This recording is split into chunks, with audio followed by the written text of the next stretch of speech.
કચ્છ અને ગુજરાતની રસપ્રદ ઘટનાઓને સમાચાર જાણવા અમારી ચેનલને લાઇક, શેર અને સબસ્ક્રાઇબ કરો. સંત શ્રી ગરીબદાસજી નિવૃત્તિ આશ્રમ કુકમા ખાતે ઐતિહાસિક ધાર્મિક મહોત્સવનો પ્રારંભ કરવામાં આવ્યો છે.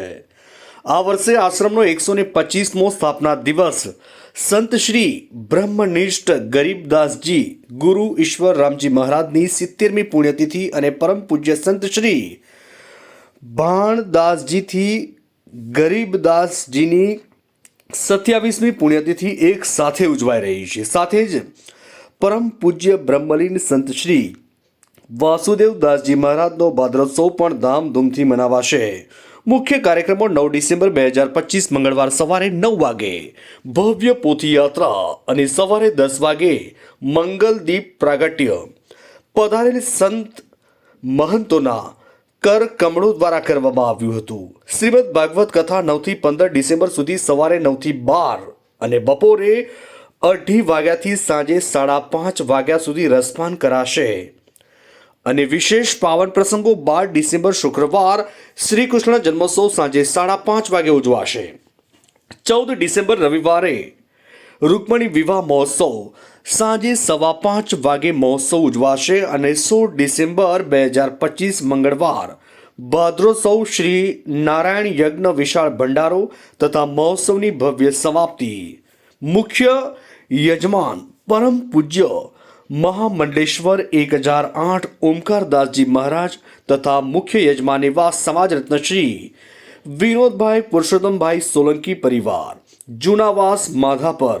ભાદ્રોત્સવ સહયોગી યજમાન સ્વર્ગસ્થ પુષ્પાબેન પુરુષોત્તમભાઈ સોલંકી પરિવાર, સ્વર્ગસ્થ ભરતભાઈ ગોવિંદ રામજીયાણાના સ્મરણાર્થે રામજીયાણી પરિવારના તમામ સભ્યો દ્વારા જહેમત ઉઠાવવામાં આવી છે.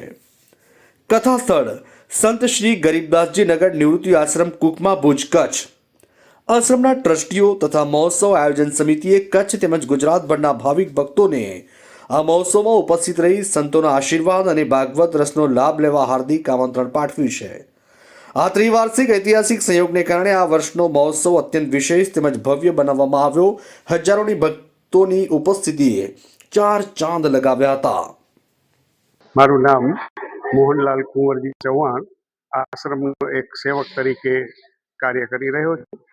અને આજનો પ્રસંગ જે શ્રીમદ ભગવદ્ ગીતાનું પારાયણ કરવામાં આવે છે એ આશ્રમના 125મા સ્થાપના દિન નિમિત્તે તેમજ ગરીબદાસજી મહારાજની 70મી પુણ્યતિથિ નિમિત્તે તેમજ શ્રી ભાણદાસજી મહારાજની 27મી પુણ્યતિથિ અને હાલના જ બ્રહ્મ પામેલા પરમ પૂજ્ય સંત શ્રી વાસુદેવદાસજી મહારાજની ભદ્રાઓત્સવ એટલે કે 16મી તિથિ તેને નિમિત્તે એને ઉજવવામાં અને આ શ્રીમદ ભાગવત કથાનું આયોજન કરેલ છે.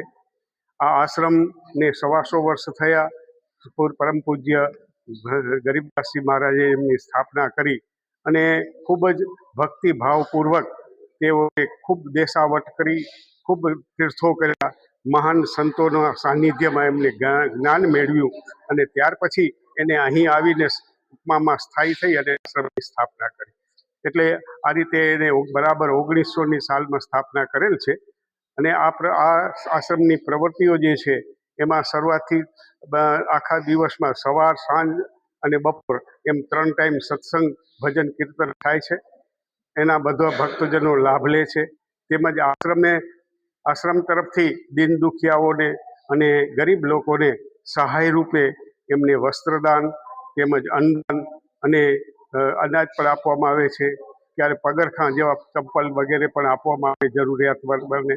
તેમજ જે લોકો અહીંયા ભોજનાલયની સ્થાપના કરેલ છે અને એ ભોજનાલયની અંદર અભ્યાગતો, સંત સાધુઓ તેમજ જે કંઈ ગરીબ લોકો જેઓ એકદમ અનાથ છે અથવા તો નિરાધાર છે એઓને ટિફિન પણ પહોંચાડવામાં આવે છે અને એમને ભોજન પણ જે લોકો આવે છે એને આપવામાં 2 ટાઈમ બરાબર ભરપેટ કોઈ પણ નાત જાતના ભેદભાવ વગર આપવામાં આવે છે. તેમજ ગાયોને દુષ્કાળના સમયમાં ગાયોને ચારાનું નિરણ કરવામાં આવે છે. અપંગ ગાયો કે એવા જે હોય ઢોરો એને પણ સારવાર માટે પણ કરવામાં આવે છે. અને હાલના સમયમાં આ સંસ્થાએ ગયા 2 વર્ષથી આ એક દવાખાનું નિઃશુલ્ક જેવું, એટલે કે ટોકન ચાર્જથી, માત્ર 10 રૂપિયાના ચાર્જથી એ જે દર્દીઓ છે એમની સેવા અને શુશ્રૂષા કરવામાં આવે છે. આવી રીતે આ માણસોની સેવા અર્થે તેમજ ધાર્મિક ઉત્સવો જેવા કે અમે ત્રણેય ગુરુ પૂર્ણિમાનો ઉત્સવ છે, તેમજ ત્રણેય સંતોના જે પુણ્યતિથિઓ છે એમનું ઉજવણી કરવામાં આવે છે. અને એ સિવાય ધાર્મિક કથાઓ છે, યજ્ઞો છે, એવા ધાર્મિક કાર્યક્રમો પણ આ સંસ્થા તરફથી કરવામાં આવે છે અને સર્વે સંતોને એમનો ખૂબ ખૂબ લાભ મળે છે. આજે આ ગરીબદાસજી આશ્રમ નિવૃત્તિ આશ્રમમાં આજનો જે આ કથાનો પ્રસંગ છે એ 125 વર્ષ આ નિવૃત્તિ આશ્રમ ટૂંકમાં આશ્રમને થયા એ નિમિત્તે છે.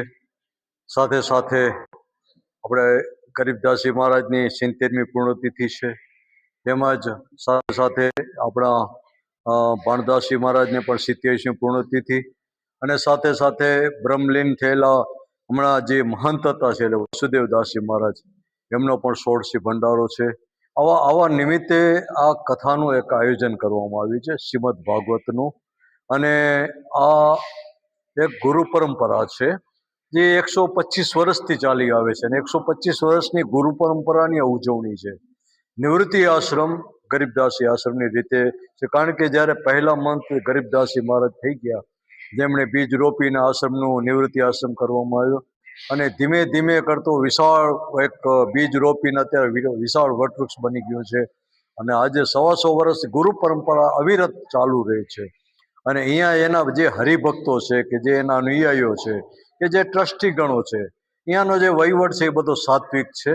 અને જે અહીંયા જે કાર્યો થાય છે, શુભ થાય છે, ઈશ્વરી કાર્યો થાય છે, અને અહીંયા બધું સાત્વિકપણાના ભાવથી થતું હોવાથી બહુ બાહ્ય હાઇલાઇટ આ આશ્રમની પ્રવૃત્તિનું બહુ ઓછું હશે.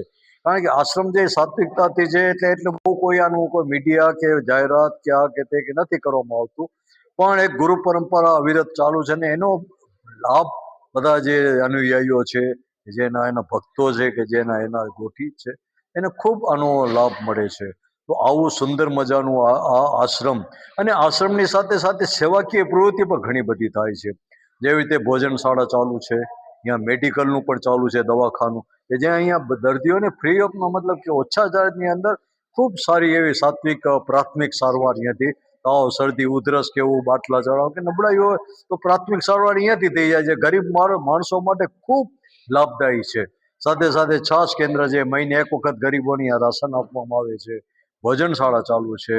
એના સિવાય પણ ખૂબ સેવાભાવી આવા દિન દુખિયાઓના આ આશ્રમ તરફથી કોઈ કપડાં છે, દાન છે, દક્ષિણા છે, આ બધું આ સાત્વિકપણાનું જે આશ્રમની અંદર કાર્ય થવા જોઈએ એ કાર્ય આ ગરીબદાસી આશ્રમ અને નિવૃત્તિ આશ્રમની અંદર થઈ રહ્યું છે. અને આજે આ કથાનું આયોજન એ તારીખ 9-12 કરીને 16-12 સુધીનું છે. અને એમાં એક ને એક માત્ર ઉદ્દેશ ખાલી આ 125 વર્ષની પરંપરાની ઉજવણી કરવા માટે કરીને એક શ્રીમદ ભાગવત સપ્તાહનું આયોજન છે. એક જ પોથી રાખવામાં આવી છે. અને 16 તારીખે અહીંયાના જે મહંત હતા, જે હમણાં ટૂંકા ગાળાની અંદર જે બ્રહ્મલીન થઈ ગયા છે, તો એમને પણ 16 ભંડારો પૂરા કચ્છમાંથી સાધુ સંતોને બોલાવી એમને આદર સત્કાર સાથે માન સન્માન દક્ષિણા સાથે ભોજન પ્રસાદ કરાવી અને એનું આ આશ્રમની ઉજવણી કરવામાં આવશે. સંત પરંપરા, ગુરુ પરંપરા, જે સનાતનનું જે વૈદિક પરંપરા છે, આશ્રમે જાળવી રાખ્યું છે. અને હજી અવિરત આમને આમ ચાલુ રહેશે, અને અવિરત ચાલુ જ રહેશે. કારણ કે એના અનુયાયીઓ, ભક્તિઓ, એના ટ્રસ્ટીગણ બધા સેવાભાવ જે સાત્વિક છે, કે એને કોઈ એના સિવાયનો ભાવ નથી. અહીંયા નથી પદ પ્રતિષ્ઠાનું કે નથી કોઈ, એક ને એક માત્ર લક્ષ્ય જે સનાતનનું, કે સેવા કાર્ય અહીંયાથી આશ્રમમાં થઈ રહે. જેવી રીતે બાલકૃષ્ણ ભગવાનનું મંદિરનું અંદર સ્વરૂપ છે, અહીંયા આ આશ્રમની અંદર બાલકૃષ્ણ ભગવાન બિરાજે છે, સાથે ગરીબદાસજી મહારાજની છબી છે. અને જેણે અહીંયાની આશ્રમની એને ખૂબ પદો રચ્યા છે, ખૂબ ભજનો એમના તરફથી આજે પણ ઈશ્વર સ્તુતિ છે, એટલી બધી પ્રખ્યાત છે કે જે ભગવાનની જે ગરીબદાસજીની રચના છે, ઈશ્વર સ્તુતિ, આવા અસંખ્ય પદો આ આશ્રમે એવા ગરીબદાસજી મહારાજની રચનાઓથી કરવામાં આવ્યા છે. એટલે આ મૂળ સનાતનનું જે ભક્તિને જોડી રાખે છે, કે જે માણસ આજના સમયમાં રેલાઈ ન જાય, તો એને જે પકડી રાખવાનું કામ આ છે.